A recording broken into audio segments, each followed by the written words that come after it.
একটু ঠান্ডা লেগেছিল, তাই ভাবলাম পাড়ার দোকানের মতো চিলি চিকেন বানিয়ে খাই। চলুন সেই রেসিপিটাই আপনাদের সঙ্গে শেয়ার করব।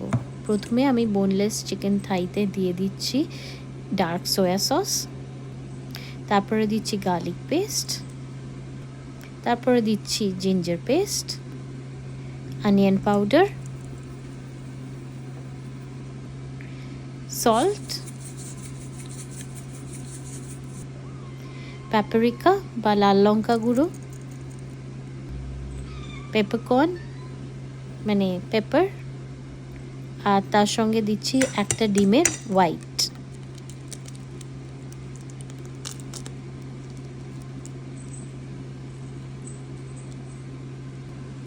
ব্যাস, এটাকে ভালো করে ম্যারিনেট করে নিচ্ছি।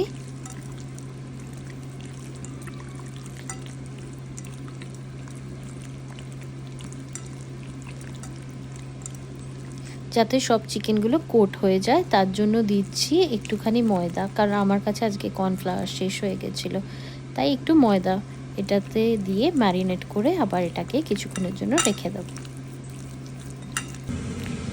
এদিকে আমি তেলটা গরম করতে বসিয়ে দিয়েছি, আর তেলটা গরম হয়ে গেলে আমি ম্যারিনেট করা চিকেনগুলোকে ফ্রাই করে নেব।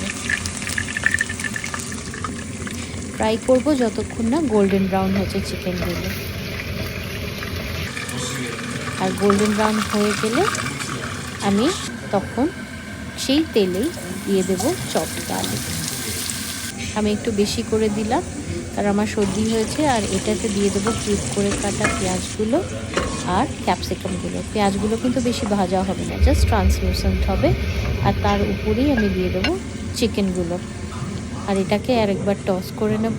আর এখানে বানাচ্ছি সস, আবার একটু ডার্ক সয়া সস দিয়ে দিচ্ছি এই মাত্রায়। আচ্ছা, চিলি সুইট চিলি সস ওটা একটু দিচ্ছি, একটু সেসেমি অয়েল দিচ্ছি, আর তারপর দিচ্ছি ভিনিগার। এটাকে ভালো করে গুলিয়ে নেব।